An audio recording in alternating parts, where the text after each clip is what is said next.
Ye tarata ye novembre kalo tile 2 san 2021 aw minnu sɔgɔlen mana Mali kɔnɔ ani Mali kɔkan an ka bɔlɔlɔkanaw la an ka foli b'aw ye dantɛ foli min na ni bamanankan kunnafoni suru waati selen Mali kibaru jabarani kan aw danse.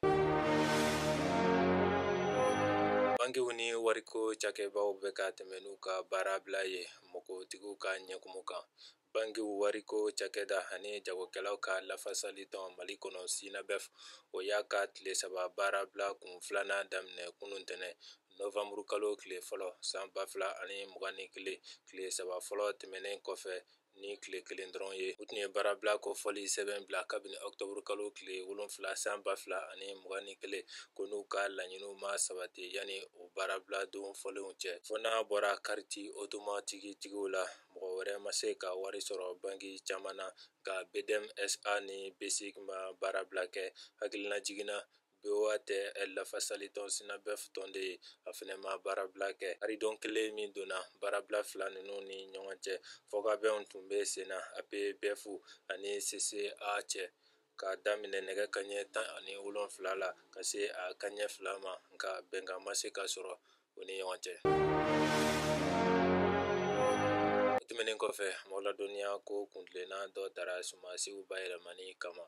Projet min ɲɛsin bɛ sumasi ko yiriwali ma Sahel kungo kɔnɔ n'a tubabukan daɲɛsuru ye USSD Sahel ye o ye jɛkulu 3 ɲɔgɔnna ka jɛ ka baara ye IFDC KIF Sasakawa Africa Fondation ani ICRESA u ye baara kelenw kimɛ ka kuntilenna dɔ ta sumasiw bayɛlɛmani yiriwali kama Mali kɔnɔ ani Niger jamana na. Jɛkulu in y'o kimɛni jaabi baaraw dili daminɛ kabini kunun. Lajɛ in daminɛni ɲɛmɔgɔya tun bɛ wula kɔnɔ baara yiriwali minisiri secrétaire général Daniel Simeon Clément bolo.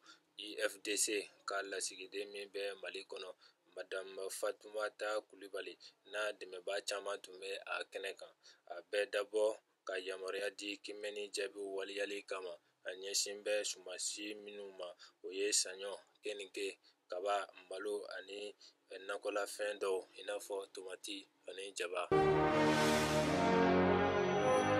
Lakana bunakun kan mɔgɔ ladɔnniya ko kojugubakɛlaw tun ye Siniwa 3 minnu minɛ Kuala u y'u yɛrɛ sɔrɔ. Siniwa jamana siradilan cakɛda min bɛ wele tubabukan daɲɛsuru na COVEC o baarakɛla 3 tun minɛna kojugubakɛlaw fɛ Kuala juillet kalo tile 17 san 2021 ka taa n'u ye Kuala bɛ Nara sirafara la Dijeni ni Sebabugu furancɛ la Kayi sira kan.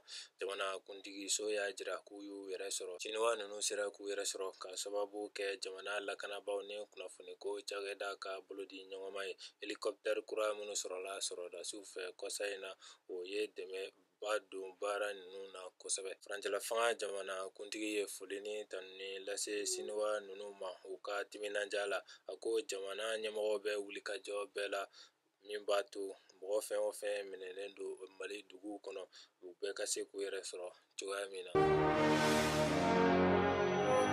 Ni ne bɛ an ka bi kunnafoni kuncɛ an b'a fɔ Ala ka bɛn ni lafiya sabati jamana kɔnɔ aw kan bɛn wagati wɛrɛ la de kɛnɛ kelen kan.